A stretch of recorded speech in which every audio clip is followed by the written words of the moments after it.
नमस्कार विद्यार्थी मित्रांनो, खूप खूप स्वागत आहे आपली जीव यात्रा मराठी या युट्यूब चॅनलमध्ये. मित्रांनो, मागील व्हिडिओमध्ये आपण लोकसंख्या भाग 1, लोकसंख्या भाग 2, त्याचबरोबर मानवी वस्ती व भूमिविभाजन या प्रकरणाबद्दल माहिती बघितली होती.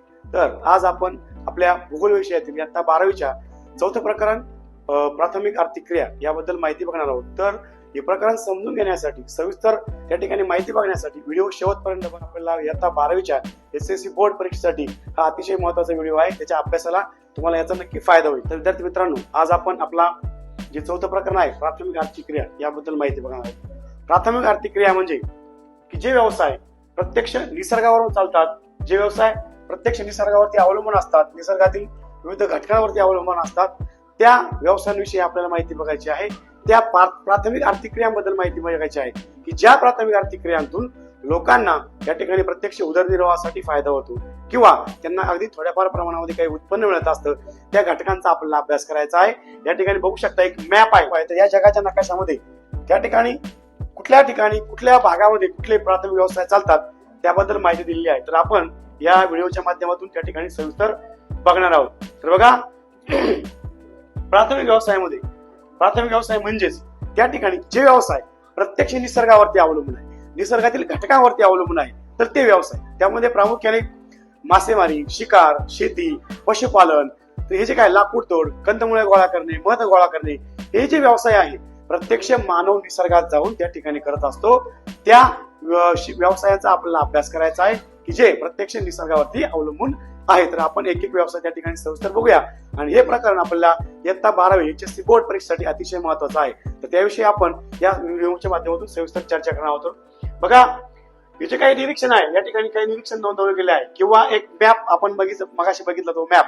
तर त्या मॅपच्या आधारे आपण बघू शकतो की जगामध्ये जे काही प्राथमिक व्यवसाय आहे ते कुठल्या देशामध्ये कुठल्या ठिकाणी कशा प्रकारे चालतात. तर बघा, या निरीक्षणावरून व्यवसायांच्या वितरणातील फरक आपल्या लक्षात आला आहे. तर यामध्ये शिकार, फळे, कंदमुळे गोळा करणे, पशुपालन, शेती, मासेमारी, लाकूड तोड, मध गोळा करणे, हे जे काही व्यवसाय आहे तर प्राथमिक व्यवसाय हे या नैसर्गिक साधन संपत्तीवरती अवलंबून आहे. तर हे नैसर्गिक साधन संपत्ती, तेथील नैसर्गिक घटक व नैसर्गिक आपत्तींचा परिणाम हे होऊन त्या ठिकाणी आपल्याला बघता येतात. म्हणजे ज्या काही नैसर्गिक घटक आहे, ज्या काही नैसर्गिक गोष्टी आहेत त्यावरती प्रत्यक्ष अवलंबून असणारे व्यवसाय म्हणजे प्रत्यक्ष निसर्गाच्या सानिध्यात जाऊन किंवा निसर्गावरती अवलंबून असणारे व्यवसाय आपल्याला बघायचे आहे. पहिला व्यवसाय आहे या ठिकाणी शिकार. बघा, प्राथमिक व्यवसायामध्ये पहिला व्यवसाय आहे शिकार. बघा, पूर्वीच्या काळी ज्यावेळेस मानवाच्या बुद्धीचा विकास होत गेला त्यावेळेस कुठल्याही प्रकारे त्या ठिकाणी जे काही भौतिक सुविधा आहे किंवा तंत्रज्ञान विकसित नव्हतं, त्यावेळेस मानव काय करत होता, आपलं उदरनिर्वाह करण्यासाठी, आपलं जीवन जगण्यासाठी त्या ठिकाणी शिकार करत होता, अन्नासाठी शिकार करत होता. तर अन्नासाठी शिकार करणे हा मानवाचा प्राचीन व्यवसाय आहे.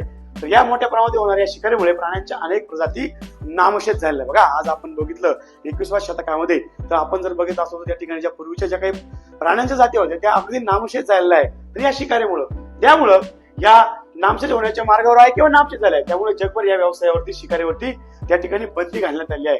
तसे प्राण्यांच्या संरक्षण व संवर्धनासाठी नवनवीन कायदे त्या ठिकाणी करण्यात आले. सद्यस्थिती काही जे काही आदिवासी भागामध्ये जे काही आदिवासी जमात आहे, त्यामध्ये आपल्या भारतामधील जो आदिवासी पट्टा आहे, त्याचबरोबर बाकीच्या आफ्रिकेला देशामधला आदिवासी पट्टा आहे, आफ्रिका खंडातले आदिवासी, इतर देशांमध्ये त्या ठिकाणी जो काही आदिवासी भाग आहे त्यातले आदिवासी जमात आजही त्या ठिकाणी या व्यवसायावरती अवलंबून आहे किंवा हा व्यवसाय करतात. परंतु आपल्या भारतामध्येच नव्हे तर संपूर्ण जगामध्ये या व्यवसायावरती, शिकारीवरती त्या ठिकाणी बंदी घालण्यात आलेली आहे, जेणेकरून आपले जे काही प्राणी आहे ते प्राणी वन्य संवर्धन त्या ठिकाणी करणं गरजेचं आहे. त्याच्यावरती विविध कायदे त्या ठिकाणी केले आहे, जेणेकरून या प्राण्यांचं संगोपन केलं जाईल, संवर्धन केलं जाईल.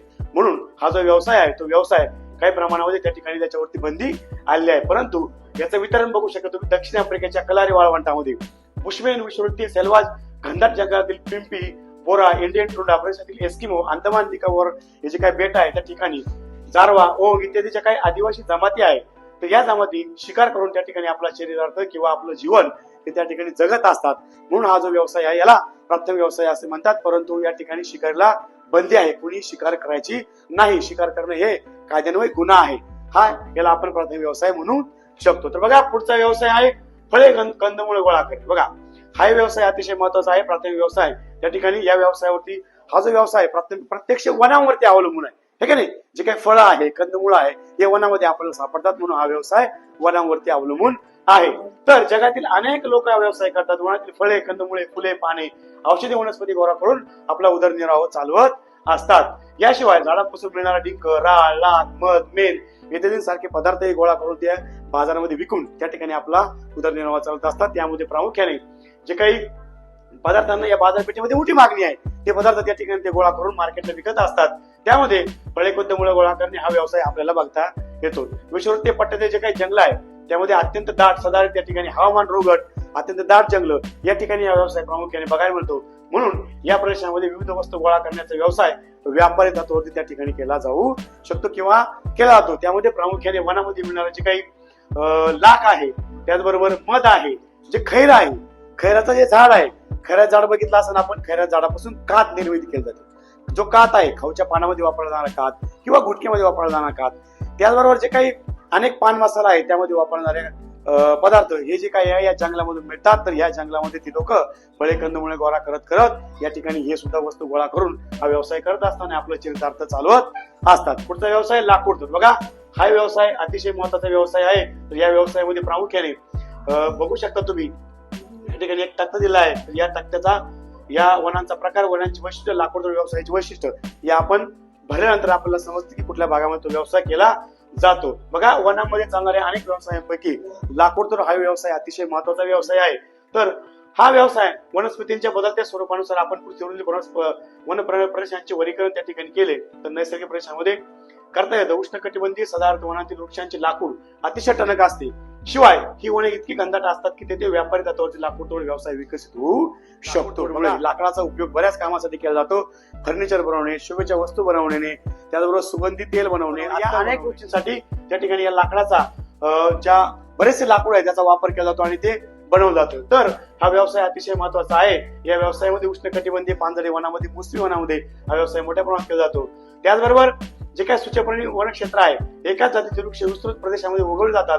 वृक्ष सरळ उंच वाढतात, सदाहरित वनात असतात. अरण्यातील वृक्ष मऊ लाकडामुळे लाकूड व्यवसायासाठी अतिशय उपयुक्त आहे. जगात सर्वात जास्त व्यापारी तत्वावरती लाकूड व्यवसाय हा सूचीपर्णी वनामध्ये केला जातो. जे काही सूचीपर्णी वन आहे, सूचीपर्णी वन म्हणजे ज्या वनांचा जे काही आकार आहे तो सुईच्या टोकासारखा आकार त्या ठिकाणी असतो त्या वनांना सूचीपर्णी वन असे म्हणतात. ही वन त्या ठिकाणी तोडून या व्यवसाय केला जातो. तर या मोठ्या प्रमाणात केला जातो. त्यामुळे जगातील वनांचे प्रमाण झपाट्याने कमी व्हायला सुरुवात झाली आहे. ग्लोबल वॉर्मिंग त्या ठिकाणी व्हायला सुरू झालेली आहे.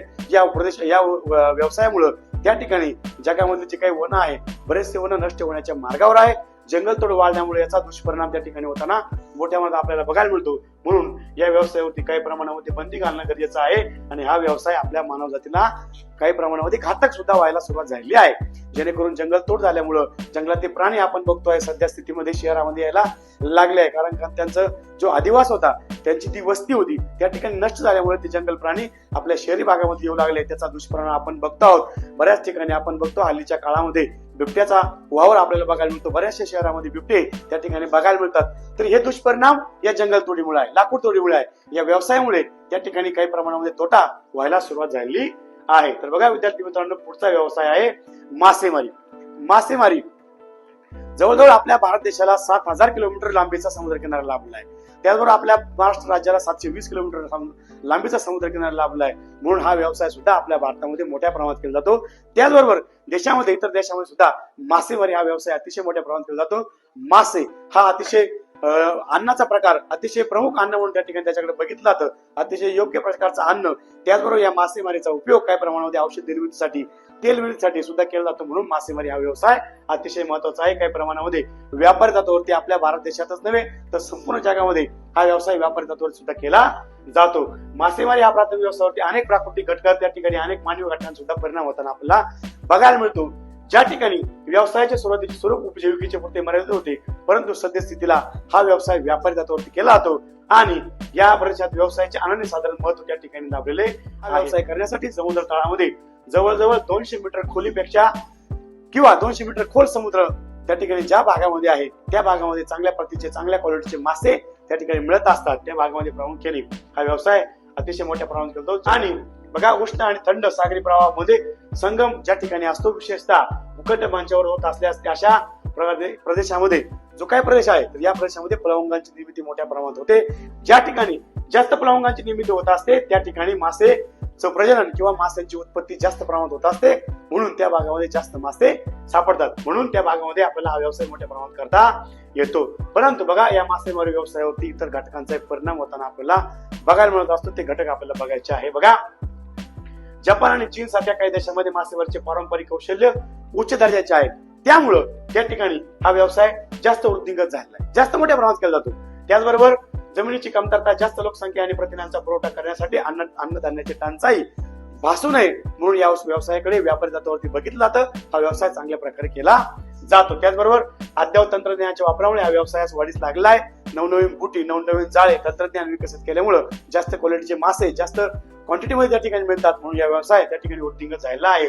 किनारपट्टीपासून वनप्रदेश जवळ असल्याने जहाज बांधणी व्यवसायासाठी लाकूड तोड सुद्धा चांगल्या प्रकारे मिळतं, म्हणून जास्तीत जास्त लोक जहाजाद्वारे, बोटींद्वारे हा व्यवसाय करायला खोल समुद्रामध्ये जातात आणि व्यवसाय चांगल्या प्रकारे करत असतात. तर विद्यार्थी मित्रांनो, पुढचा व्यवसाय आहे पशुपालन. बघा, पशुपालन हा व्यवसाय जो आहे तो प्राथमिक व्यवसायामध्ये अतिशय महत्वाचा व्यवसाय आहे. हल्लीच्या काळामध्ये पशुपालन हा व्यवसाय शेती व्यवसायाला अतिशय महत्वाचा जोडधंदा म्हणून याच्याकडे बघितलं जातं. मोठ्या प्रमाणामध्ये शेतकरी वर्ग हा व्यवसाय करताना बघायला मिळतो आणि आपला उदरनिर्वाह हा करत असतो. प्रामुख्याने पशुपालन, बघा, पशुपालन व्यवसायाचे जागतिक वितरण या ठिकाणी आपण बघू शकतो. 30 डिग्री ते उत्तर ते 60 डिग्री उत्तर भागामध्ये आपल्याला बघायला मिळतो. त्याचबरोबर 30 डिग्री ते 55 डिग्री दक्षिण अक्षवृत्त दरम्यान असलेला जो काही प्रदेश आहे त्या प्रदेशामध्ये प्राथमिक व्यवसाय मध्ये शेती हा व्यवसाय त्या ठिकाणी पशुपालनाबरोबर केला जातो. आणि या पशुपालनामध्ये बघा, यामध्ये प्रामुख्याने उत्तर गोलार्धामध्ये हा व्यवसाय विकसित जास्त झालेला आपल्याला बघायला मिळतो. ऑस्ट्रेलिया आणि दक्षिण व उत्तर अमेरिका खंडातील पशुपालन आधुनिक तंत्र, बाजारपेठ आणि विस्तीर्ण गवताळ पुरणे यांनी प्रभावित झालेला आहे. दक्षिण अमेरिका, उत्तर अमेरिकेतील पशुपालन उच्च तंत्रावरती आधारित असून तेथे हा व्यवसायाचे यांत्रिकीकरण मोठ्या प्रमाणात झालेले आहे. घनदाट जंगले, घनदाट वने, रोगट हवामान, निष्कृत चारा असणाऱ्या विषुवृत्तीय प्रदेशात या व्यवसायाचा विकास फारसा झालेला नाही. परंतु या ठिकाणी असं लक्षात येते की शाखेत शेतीतील प्रदेश आणि पशुपालन यांचे वितरण बऱ्याच प्रदेशामध्ये एकत्रित आढळून येते, म्हणून यामुळे या व्यवसायांना अनेक पूरक व्यवसायाचं त्या ठिकाणी बघितलं जातं, पूरक व्यवसाय म्हणून बघितलं जातं. विद्यार्थी मित्रांनो, आपण आपल्या भारताचा जर विषय घेतला तर भारतामध्ये सुद्धा बऱ्याचशा राज्यामध्ये हा व्यवसाय शेतीला पूरक व्यवसाय म्हणून बघितलं जातं. यामध्ये गाई पालन असेल, वराह पालन असेल, शेळी पालन असेल, तर या अनेक त्या ठिकाणी शेतीला पूरक असणारा व्यवसाय या पशुपालनामधून उत्पादन मिळतं. आपल्या भारत देशामध्ये मोठ्या प्रमाणात दुग्ध उत्पादन काढलं जातं. त्याचबरोबर मांसासाठी त्या ठिकाणी बऱ्याचशा पशुपालन केलं जातं, शेळी पालन केलं जातं. यामधून मोठ्या प्रमाणात उत्पन्न मिळतं आणि व्यापारी तत्वावरती हा व्यवसाय केला जातो. आपल्या भारत देशामध्ये शेती व्यवसायाला अतिशय जोडधंदा म्हणून या व्यवसायाकडे बघितलं जातं. विद्यार्थी मित्रांनो, पशुपालन हा व्यवसाय शेती व्यवसायाला अतिशय महत्वाचा असला पूरक व्यवसाय आहे, म्हणून या व्यवसायाचा विकास व्यापार दृष्टिकोनातून सुद्धा मोठ्या प्रमाणात झालेला आहे. हा प्राथमिक आर्थिक क्रियामध्ये त्या ठिकाणी बघायला मिळतो. फक्त उदरनिर्वाहाच्या स्वरूपापुरताच मर्यादित न राहता या शेती व्यवसायाला जोड असणाऱ्या पशुपालन व्यवसायामुळे मानवाचा त्या ठिकाणी मोठ्या प्रमाणात उत्पन्नाचा वाटा आपल्याला बघायला मिळतो. चांगल्या प्रकारे याचं उत्पन्न त्या ठिकाणी आपल्याला झालेलं बघायला मिळतं. ऑस्ट्रेलिया खंडामध्ये सुद्धा या व्यवसायात त्या ठिकाणी अतिशय मोठ्या प्रमाणात लोक गुंतलेले आपल्याला बघायला मिळतात आणि याचा आपल्या जो काही दर उत्पन्न आहे, जे आर्थिक उत्पन्न आहे, त्यामध्ये अतिशय महत्वाचा वाटा आहे आपल्याला समजतं. तर पुढचा व्यवसाय खाणकाम. बघा, खाणकाम हा व्यवसाय तितकाच महत्वाचा आहे. खनिजाला अनन्यसाधारण महत्व आपल्या मानवी जीवनामध्ये आहे.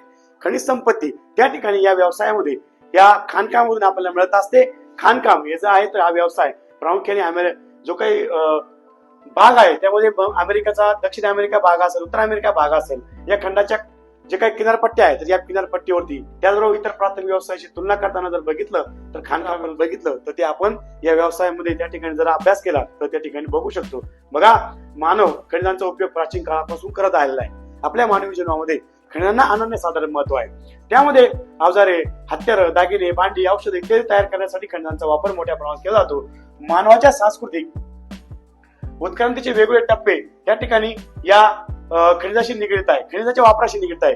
पाषाण युगाच्या शेवटच्या टप्प्यावरती मानवाने भूमिगत खाणकामाचे कौशल्य विकसित केले होते.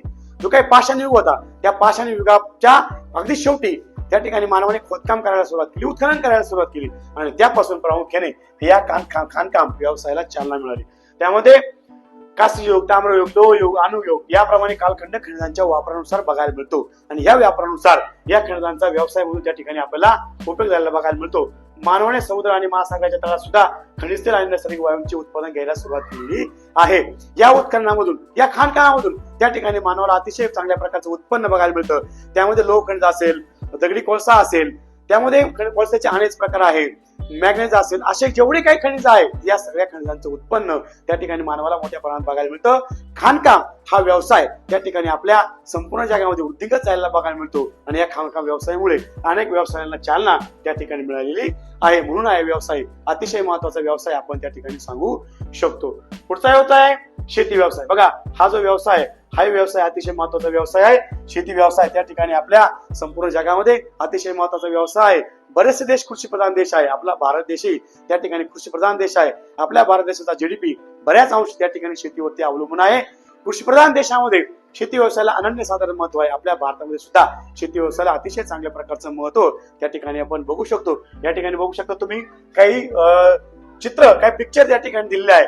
काही शेतीची वैशिष्ट्य या ठिकाणी दिलेले आहे आणि काही शेतीचे प्रकार या ठिकाणी दिलेले आहे. तर यामध्ये आपल्याला ओळखायचं आहे की या चित्रावरून हे वैशिष्ट्य आणि चित्र त्याचबरोबर त्या ठिकाणी दिलेले प्रकार हे जुळतंय का. तुम्हाला बोर्डाच्या परीक्षेला काही पर्याय प्रश्न, बहुपर्याय प्रश्नामध्ये विचारलं जातं की या ठिकाणी हे प्रकार कुठला आहे आणि हा त्या वैशिष्ट्याचे जुळता मिळता आहे का, ते आपण त्या ठिकाणी अभ्यासांती तुम्हाला समजेल. परंतु आपण या शेतीच्या जे काही प्रकार आहे ते प्रकार बघायचा प्रयत्न करूया. पहिला आहे स्थलांतरित शेती. बघा, स्थलांतरित शेती म्हणजे काय बरं. स्थलांतरित शेती म्हणजे एका ठिकाणी अगदी या शेतीचा आकार अतिशय छोटा आकार असतो. काही कालावधीसाठी ती शेती त्या ठिकाणी लाकूड तोडून किंवा वन तोडून, जंगलाचा काही भाग आहे, विशिष्ट प्रकारचा भाग आहे, तो भाग जंगल तोडून त्या ठिकाणी त्या शेतीचं प्रत्यक्ष मानवाचा वापर करून, मनुष्यबळाचा वापर करून ते खोदकाम करून त्या ठिकाणी शेती केली जाते आणि पालापाचोळा जाळून ती शेती करून काही कालावधीसाठी वर्ष 2 वर्ष शेती केली जाते. नंतर तो शेतीचा प्रकार सोडून देऊन पुन्हा पुढचा प्रकार त्या ठिकाणी जाऊन शेती केली जाते. त्याला स्थलांतरित शेती असं म्हणतात की ते अगदी स्थलांतरित असते, म्हणजे एका ठिकाणी जास्त दिवस शेती केली जात नाही म्हणून त्याला स्थलांतरित शेती असं म्हणतात. पुढचा प्रकार आहे उद्यान शेती. बघा, उद्यान शेतीमध्ये काय होतं, प्रामुख्याने ही जी शेती आहे तर या शेतीचा आकार अतिशय मोठा असतो.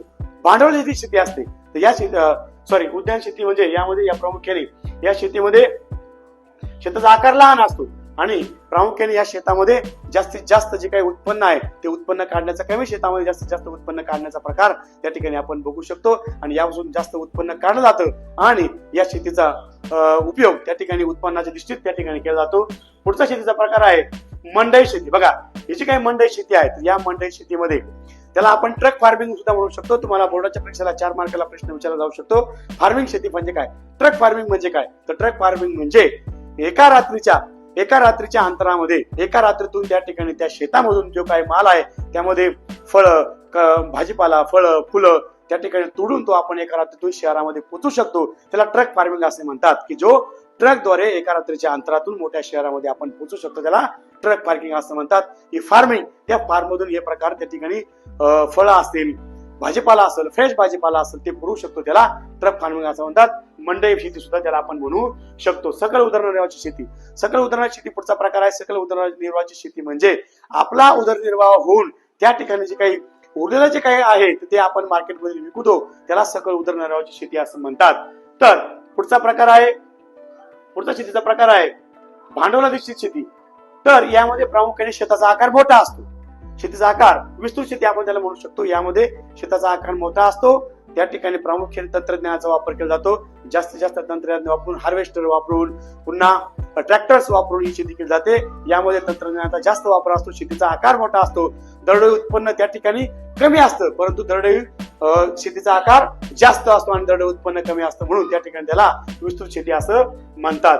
तर पुढचा शेतीचा प्रकार आहे मळ्याची शेती. तर या मळ्याची शेतीमध्ये प्रामुख्याने त्या ठिकाणी या मळ्याच्या शेतीमध्ये जी काही कॉफी आहे, त्याचबरोबर चहा आहे, तर या चहा, कॉफी यासारखी पिकांची लागवड केली जाते आणि यामधून जास्तीत जास्त उत्पन्न घेतलं, त्याला मळ्याची शेती असं म्हणतात.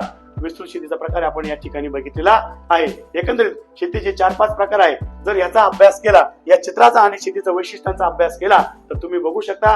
भांडवलाधिष्ठित शेती, स्थानिक मजुरांचा शेतीची कामे पिकवण्यासाठी वापर केला जातो. पिकांची योग्य पद्धतीने प्रक्रिया, हेक्टरी उत्पन्न कमी मात्र एकूण उत्पादन जास्त असतं. एकदा लागवड केल्यानंतर 10 ते 15 वर्ष उत्पन्न.